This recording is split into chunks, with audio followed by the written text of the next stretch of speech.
बहुत सारे हिंदू जो भाजपाई हिंदू है खास करके, उनका ये मुख्य रोल है। मैं हिंदू की बात कर रहा हूं आज, कि उनके अंदर का जो खौफ है मुसलमानों को लेके, खास करके हमारे देश पे कब्जा कर लेंगे, भारत को इस्लामिक राष्ट्र बना देंगे।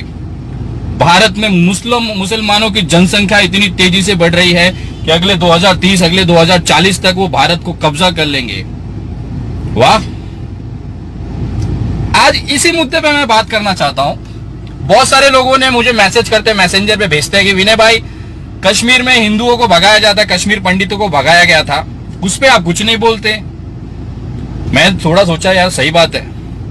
मैंने कुछ स्टडी किया, मुझे कुछ हाथ में लगा, जानकारी आई, मैं आपको बताना चाहता हूं। जनवरी 1990 में जब ये कांड हुआ था, जब ये कांड की शुरुआत हुई थी, 1990 में दिल्ली में केंद्र सरकार में भाजपा की समर्थित वीपी सिंह जी की सरकार थी।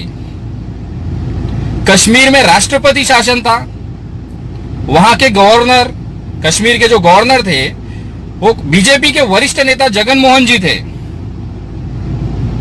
और इन्हीं की देखरेख में, इन्हीं के संरक्षण में ये कश्मीरी पंडित वाला कांड हुआ था। अब इसमें बताइए, इसमें अन्य सरकारों का और इसका बाकी का क्या दोष?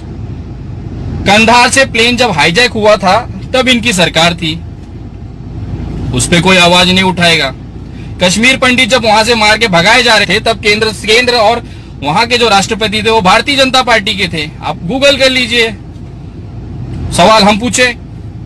अरे भाई, आप भाजपा के हो, आप देशभक्त बोलते हो अपने आप को, आपको इतनी समझ होनी चाहिए कि आप अपनी सरकार से पूछो कि कश्मीरी पंडितों को वहां से भगाया गया था तब आप क्या कर रहे थे।